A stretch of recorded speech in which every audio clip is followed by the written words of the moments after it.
오늘 주시는 하나님의 말씀은 열왕기하 5장 20절에서 27절 말씀입니다. 열왕기하 5장 20절에서 27절 말씀 한 절 한 절 교독하겠습니다. 하나님의 사람 엘리사의 사환 게하시가 스스로 이르되 내 주인이 이 아람 사람 나아만에게 면하여 주고 그가 가지고 온 것을 그의 손에서 받지 아니하였도다. 여호와께서 살아계심을 두고 맹세하노니 내가 그를 쫓아가서 무엇이든지 그에게서 받으리라 하고,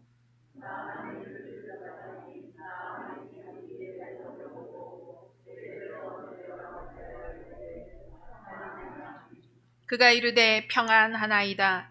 우리 주인께서 나를 보내시며 말씀하시기를 지금 선지자의 제자 중에 두 청년이 에브라임 산지에서부터 내게로 왔으니 청하건대 당신은 그들에게 은 1달란트와 옷 2벌을 주라 하시더이다.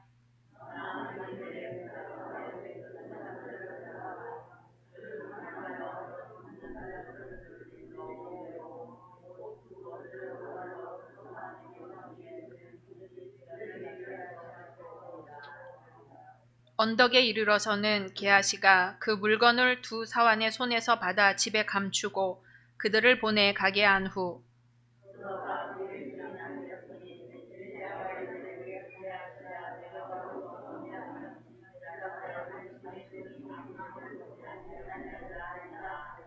엘리사가 이르되 한 사람이 수레에서 내려 너를 맞이할 때에 내 마음이 함께 가지 아니하였느냐. 지금이 어찌 은을 받으며 옷을 받으며 감람원이나 포도원이나 양이나 소나 남종이나 여종을 받을 때이냐. 나만의 나병이 내게 들어 내 자손에게 미쳐 영원토록 이르리라 하니 게하시가 그 앞에서 물러나오매 나병이 발하여 눈같이 되었더라. 아멘. 오늘 함께 예배 드리시는 모든 분들을 주님의 이름으로 환영하고 축복합니다. 우리 다 같이 사도행전교회의 핵심같이 선포하겠습니다. 오직 예수, 오직 복음, 오직 교회, 오직 하나님의 나라. 아멘. 올해 받으신 약속의 말씀 함께 암송하겠습니다. 시편 52편 8절 말씀. 나는 하나님의 전에 있는 푸른 감람나무 같으며 하나님의 인자심을 영원히 의지하리로다. 아멘. 말씀대로 이루어 주실 줄로 믿습니다. 맥추 감사 주일로 지킵니다. 맥추절은 구약에 나오는 3대 절기인 유월절, 맥추절, 초막절 중에 하나입니다. 맥추절의 다른 이름은 초실절, 칠칠절, 오순절이 있습니다. 이렇게 다르게 불리는 이유는 강조하는 부분이 달라서입니다. 이 네 가지는 모두 같은 절기를 말하고 있는데요. 첫째, 초실절, 처음 익은 열매를 거두는 절기라는 뜻입니다. 첫 열매를 드리는 의미가 담겨 있어요. 첫 열매를 드린다는 의미는 이 모든 것을 하나님께서 주셨고 또 하나님으로부터 왔다는 것을 고백하며 감사를 드리는 것입니다. 성도들이 첫 직장에 들어가서 첫 열매를 하나님께 모두 드리는 행동도 동일한 고백을 담고 있습니다. 둘째, 맥추절입니다. 보리를 거두는 절기란 뜻이죠. 맥추절에는 감사의 의미가 있습니다. 보리와 밀을 추수한 이후에 하나님께 감사를 드리는 것을 뜻합니다. 우리나라도 과거에 보릿고개가 있었습니다. 보리가 나오기 전까지 견디기가 힘들었던 시기를 보릿고개라고 하지요. 그러다가 보리를 추수하면 얼마나 기쁘겠습니까? 그 기쁨으로 보리를 주신 하나님께 감사를 드리는 의미가 있습니다. 세 번째로 칠칠절입니다. 칠칠절은 유월절 후 49일째 되는 날입니다. 칠칠절은 구약에서 모세가 십계명을 받은 날을 기억하는 날이죠. 하나님께서 십계명을 주신 것은 구원받은 백성들이 하나님의 말씀으로 살아야 함을 알려주시는 것입니다. 네 번째 다른 이름으로 오순절이 있습니다. 77절과 같아요. 유월절 이후 50번째 되는 날이라 해서 오순절인데 성령께서 강림하시는 날이죠. 성령님께서 오심으로 숨어있던 제자들이 담대하게 세상으로 나가 예수님의 말씀을, 예수님의 복음을 전파하기 시작했습니다. 성령께서 우리와 함께 계시고 우리를 위로하시고 우리와 교제하시며 능력 주시는 이심을 우리가 고백하고 기억하는 절기입니다. 정리해보면 이 맥추절은 첫 열매, 첫 수확을 하나님께 감사함으로 드리는 절기입니다. 지금 우리는 농사를 대부분 짓지 않고 또 보리나 밀을 수확하지 않습니다. 농경사회에서 도시 문화로 사회 환경이 바뀌면서 오늘날 맥추감사절은 상반기 동안 지켜주신 하나님께 감사하는 절기로 정착되고 있습니다. 1년의 중반을 지나면서 상반기 동안 하나님께서 나의 삶 가운데 베풀어 주신 은혜를 묵상하면서 하나님께 예배하는 주일입니다. 가족들과 함께 가정 예배를 드리면서 또는 대화를 나누면서 상반기 동안 베푸신 하나님의 사랑과 감사의 제목들을 나누어 보는 것도 좋을 것 같습니다. 그리고 옛 성도들이 감사함으로 첫 열매를 주님께 드렸듯이 나에게 있어 지금 첫 열매, 첫 수확물은 무엇인가 생각하고 그 열매를 주님께 드리는 것도 좋을 것입니다. 감사와 그 열매의 내용이 무엇이든 상반기 동안 지켜주신 하나님께 드리는 감격적이고 행복한 맥추 감사 주일이 되시기를 소망합니다. 돼지 아시지요? 돼지는 하늘을 올려다볼 수 없다고 합니다. 그 이유는 돼지 목이 땅을 향하고 있어서 기껏 올려다봤자 45도밖에 올리지 못한다고 합니다. 그래서 돼지는 자의로는 하늘을 올려다볼 수 없다고 하지요. 그런 돼지가 하늘을 볼 수 있을 때가 있다고 합니다. 바로 넘어졌을 때라고 합니다. 우리의 삶에도 때론 넘어지는 순간이 찾아옵니다. 하지만 넘어진다는 건 다 이유가 있지요. 넘어져야 하늘을 볼 수 있기 때문입니다. 아파봐야 자기의 건강도 살펴보게 됩니다. 실수하고 부끄러운 상황에 닥쳐봐야 겸손을 배울 수 있습니다. 가정에도 문제가 생겨야 상담도 받아보고 남의 말도 들을 수 있게 됩니다. 우리의 모습이 때론 돼지를 닮아 물질에, 권력에, 사람의 눈이 멀어 그것만을 찾아 고개를 파묻고 땅만 파헤치고 있지는 않을까요? 넘어짐이 가져다주는 선물이 크기에 넘어짐이 때로는 감사입니다. 오늘 말씀에 나오는 나아만 장군은 건강을 잃고서야 하나님을 만나게 되었습니다. 우리는 병에 들 때가 있습니다. 대부분 현대의학의 도움으로 고칠 수 있습니다. 그런데 아무리 큰 병원을 다녀봐도 이유를 모른 채 시름시름 앓는 병도 있습니다. 그런 병 중에는 하나님의 영광을 나타내기 위한 병도 있습니다. 과거 나아만이 앓았던 나병은 오늘날 한센병이라고 하죠. 한센 박사가 그 균을 발견했다 해서 한센병인데 성경에는 문둥병이라고도 합니다. 성경은 워낙 고대의 기록이기 때문에 나병이라고 기록은 돼 있어도 그것이 꼭 오늘날의 나병만을 가리키는 것으로 보기는 어렵다고 합니다. 이 나병이 집에도 옮기고 또 의복에도 옮겼다는 기록을 보아 그렇습니다. 어쨌든 나아만의 나병은 불치병이었던 것만은 분명합니다. 때는 바야흐로 기원전 9세기 북왕국 이스라엘에 예언자 엘리사가 활동하고 있었습니다. 엘리사는 엘리야의 문화생으로 스승의 외투를 물려받았죠. 명실상부하게 스승의 권능을 행사한 뛰어난 예언자입니다. 이 이스라엘과 적대 관계인 나라로 시리아, 당시 아람이라는 나라가 있었습니다. 나아만이란 사람은 이스라엘에 쳐들어와서 포로들도 잡아갔던 바로 이 시리아의 장군입니다. 시리아 왕의 신임도 받고 존경도 받는 큰 인물이었죠. 그런데 이 나아만 장군이 나병에 걸리게 된 겁니다. 이유는 알 수가 없어요. 장군인 만큼 그 나라에서 할 수 있는 모든 방법을 동원해 보았지만 다 소용이 없었습니다. 그때 나아만 장군의 집에 누가 있었냐면요. 바로 나아만 장군이 이스라엘 땅에 쳐들어갔을 때 잡아온 어느 노예가 있었습니다. 바로 소녀예요. 이 소녀는 주인집에서 백방으로 병 고칠 방법을 찾는 걸 보았겠죠. 그리고 그 모든 방법이 소용이 없었다는 것도 보았습니다. 그러다가 안주인에게 슬며시 얘기를 꺼냈겠죠.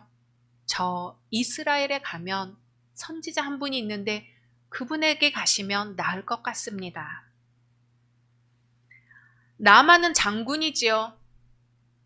이 소녀는 작습니다. 나아만은 남자 성인이고 소녀는 어린 소녀입니다. 나아만은 지배자이고 소녀는 종입니다. 나아만은 군사 정복자이고 소녀는 희생자이죠. 그런데 오늘 말씀에서 나아만을 구원할 그 구원의 열쇠는 바로 이 어린 소녀가 쥐고 있습니다. 하나님 나라의 역설입니다. 세상의 논리와는 정반대이죠. 예전에 찬양 가사에 이런 내용이 있었습니다. 아주 작은 어린 양 한 마리를 애태우며 찾으시는 하나님. 보잘것없는 과부의 헌금을 넉넉히 받으시는 하나님. 강물 따라 버려진 아이 모세를 들어 지도자로 세우시는 하나님. 일꾼들이 쓰다 버린 돌로 머릿돌을 삼으시는 하나님. 하나님은 가장 낮은 이들을 하늘 높이 올려서 하늘 아래 모든 권세를 부끄럽게 하신다는 내용의 찬양입니다. 오늘 말씀에서도 나아만은 이스라엘에서 노예로 잡아와 자기 집에서 종으로 부리고 있는 이 소녀의 말을 귀담아 들을 수밖에 없었습니다. 적국 이스라엘을 가야 했기에 시리아 왕에게 편지를 써달라고 합니다. 나아만 장군을 보내니 이 장군의 병을 고쳐주시오. 이 편지를 이스라엘 왕에게 나아만 장군이 전하지요. 왕은 놀래 자빠집니다. 내가 사람을 살리고 죽이는 하나님이냐? 어떻게 해서 그 장군을 내게 보내어 그 병을 고치라 하느냐? 왕은 시리아가 전쟁을 하려고 생트집을 잡는다고 생각했습니다. 낙심했지요. 그래서 옷을 찢고 알아 누웠습니다. 그 소식을 들은 엘리사는 왕에게 사람을 보내어 이야기합니다. 그 사람을 나에게 보내십시오. 이스라엘에 선지자가 있는 줄을 알 것입니다. 시리아로 잡혀가 종노릇을 하는 어린 소녀는 이스라엘에 가면 하나님의 예언자 엘리사가 분명히 나아만 장군의 병을 고쳐줄 것을 알았습니다. 노예로 잡혀간 그곳에서도 여호와 하나님을 섬기는 그 신앙을 버리지 않았어요. 그런데 이스라엘의 왕은 그런 사람 이스라엘에 있는지도 모르고 그것을 믿지도 않았던 것입니다. 엘리사가 말합니다. 그 사람을 내게로 보내주소서. 그랬더니 나아만은 말들과 병거들을 거느리고 위풍당당 거들먹거리면서 허름한 엘리사의 집으로 찾아갑니다. 그러나 엘리사는 나와보지도 않고 요단강에 가서 몸을 7번 담그라고만 이야기를 합니다. VIP 대접을 해도 모자란데 VIP 대접은커녕 직접 나와보지도 않고 사람을 보내서 요단강에 가서 몸을 7번 씻으면 나을 것이요 라고 말만 전합니다. 나만은 자존심이 몹시 상했습니다. 그냥 돌아가려고 하죠. 자기 나라에 있는 강들이 요단강보다 훨씬 더 좋은데 무엇하러 채신머리 없이 남의 나라에 와서 그것도 깨끗하지도 않은 요단강 물에 가서 몸을 벌거벗은 채 목욕을 하겠느냐고 불평하고 분노를 하는 거죠.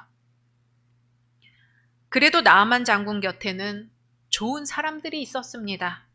장군이시여, 엘리사가 그것보다 더한 일을 하라고 했어도 나을 수만 있다면 하시지 않았겠습니까? 하물며 병만 낫는다면 못할 일이 뭐가 있겠습니까? 이렇게 설득하자 나아만 장군은 부하들의 말을 들었습니다. 오늘날의 장군 복장이라고 하면 군복, 견장에 별들이 달려있겠죠. 가슴에는 많은 훈장들이 달려있을 것입니다. 그 옷을 벗습니다. 엘리사 앞에서는 더 이상 이스라엘을 쳐들어왔던 시리아라는 나라의 장군이 아닙니다. 그저 병든 환자일 뿐이죠. 장군이라는 위세가 통하지 않습니다. 겉옷을 벗고 알몸이 됩니다. 새 사람이 되기 위해 옛것을 버립니다. 잔에 가득 찬 물을 비워버리고 새 물을 채웁니다. 그렇게 요단강 물에 들어가 한 번 몸을 담그고 올라옵니다. 그리고 정말 이 나병이 나을지 의심스럽지만 2번째로 요단강 물에 들어갑니다. 에이, 이왕 2번 몸을 담갔으니 3번도 담가보자 하는 마음으로 또 들어갔겠죠. 그렇게 요단강에 한 번 들어갈 때마다 마음도 같이 내려갑니다. 4번, 5번. 나아만 장군은 자기가 진정 원하는 건 불치병인 이 나병이 낫는 것, 그것 하나뿐이라는 것을 깨닫습니다. 그것 외엔 이 세상에서 중요한 것이 아무것도 없어요. 이제야 진정 간절해진 마음으로 6번째 몸을 담급니다. 그리고 마지막으로 7번째 몸과 마음을 비워 요단강에 몸을 담그고 나오자 새 살이 돋아나고 몸이 깨끗해집니다. 나아만은 낮아질 대로 낮아진 마음으로 가장 겸손한 태도로 엘리사 앞에 섭니다. 우리 지난 말씀에서 나눴죠. 인간이란 무엇인가? 인간이란 하나님 앞에 선 존재다. 하나님 앞에 서 있을 때만이 내가 인간이라는 것을 증명할 수 있다. 하나님 앞에 예배를 드림으로써 이웃과 나눔으로써 증명할 수 있다 했습니다.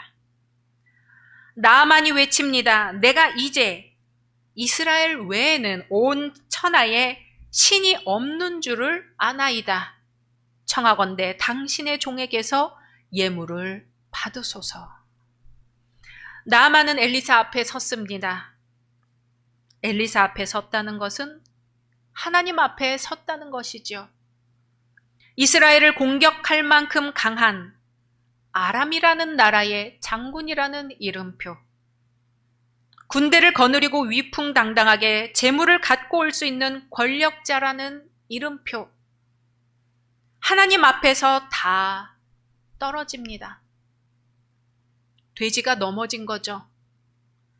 권력과 재물만 중요한 줄 알고 땅밑만 쳐다보면서 살았는데 병에 걸리고서야 비로소 바라봐야 할 하늘을 바라보는 겁니다.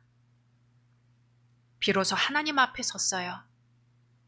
못 고칠 병에 걸리고서야, 장군이라는 옷을 벗고서야, 7번 요단강에 몸을 담그라는 말씀에 순종하고서야 비로소 자기가 누군지 아는 겁니다.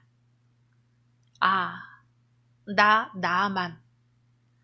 아니, 나아만이라는 인간은 하나님 앞에서는 모든 것이 벗겨질 수밖에 없는 하나님 앞에선 단독자구나. 인간은 누구나 하나님 앞에 모든 것이 벗겨진 채 홀로 설 수밖에 없는 존재구나 하는 것을 깨닫습니다. 하나님을 만나고 나니 감사할 것밖에 없습니다. 자신을 과시하기 위해 가져왔던 재물로서 병고침을 사려고 했던 바로 그 재물을 이제 낮은 마음으로 엘리사 앞에 내어놓습니다. 그러나 엘리사는 그 재물을 받지 않습니다. 나아만은 관건하여 보았지만 엘리사는 거절합니다. 그래서 대신 나아만은 그 땅의 흙을 가져다가 자기 고국에 가서 제단을 만들고 여호와 하나님 앞에 예배드리고 감사하겠노라 이야기를 합니다. 엘리사는 그제야 그 흙을 가져가는 것을 허락합니다. 이야기가 여기에서 끝나면은 좋으련만, 오늘 우리가 읽은 본문에 엘리사의 사환 게하시가 나옵니다. 게하시는 자신의 모든 것을 포기하고 엘리사의 문화생이 되어 구도자의 길을 걸어갔습니다. 오랜 시간 수련하고 노력했지요. 그런데 어느 날 나만이 가져온 선물과 그 행차는 아주 눈부신 광경이었습니다. 그러다 어느 한순간 내가 저기서 떡고물 쯤이야 가져간들 어떠하리라는 생각이 들어갔지요. 게하시는 스승 엘리사가 모든 재물을 한사코 거절하는 것을 본 뒤에 얼른 나아만을 쫓아갔습니다. 지금 우리 스승의 제자 중에 2 청년이 왔는데 우리 스승께서 그들을 위해 은 1달란트와 옷 2벌을 주라고 명하셨습니다. 나만이 그것만 주었겠어요. 은 1달란트와 옷 2벌뿐 아니라 은 2달란트를 가져가라고 강권하여 짐을 지어줍니다.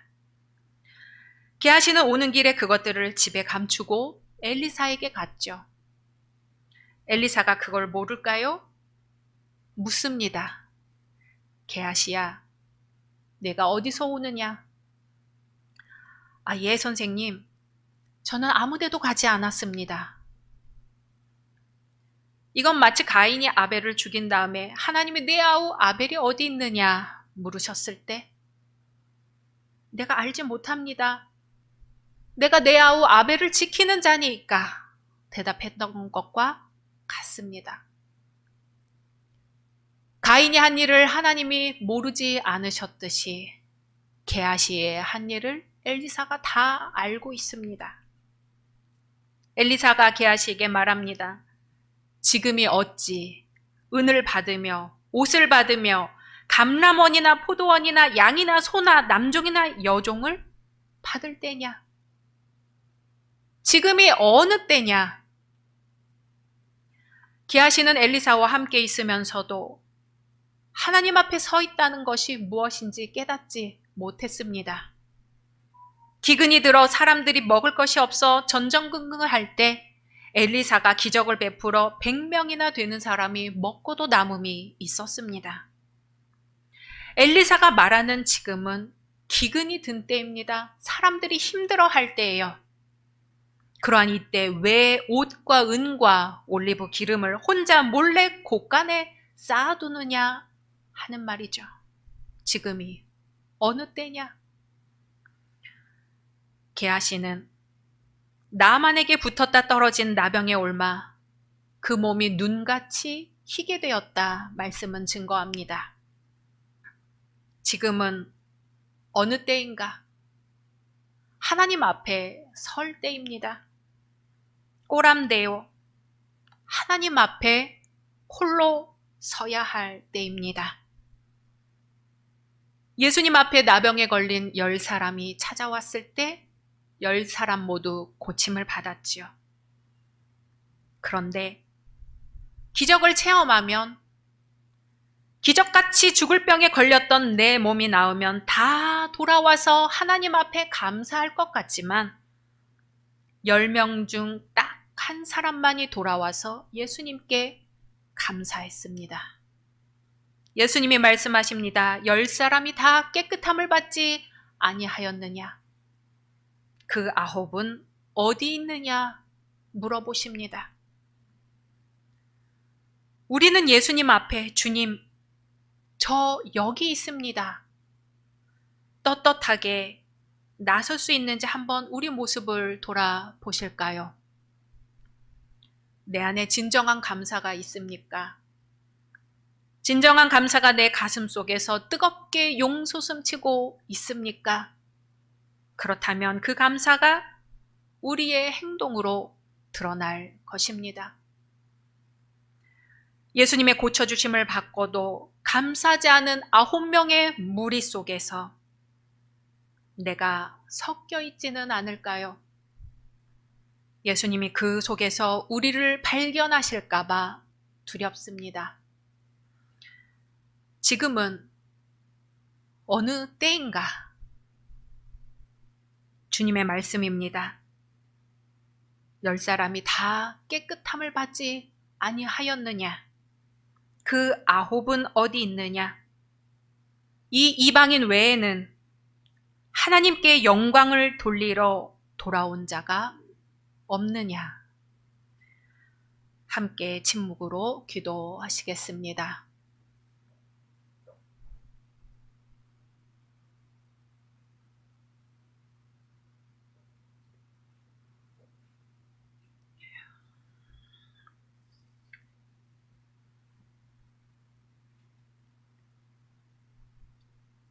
주님, 우리는 지금 어디 있습니까? 지금이 어느 때인데 어디에서 무엇을 하며 있을까요? 주님, 주님 앞에 서게 하소서. 감사한 줄도 모르고 그냥 가버리는 9명이 아니라 주님께 돌아와 감사하며 진정으로 주님을 만나는 사람이 되게 하소서. 예수님의 이름으로 기도드립니다. 아멘.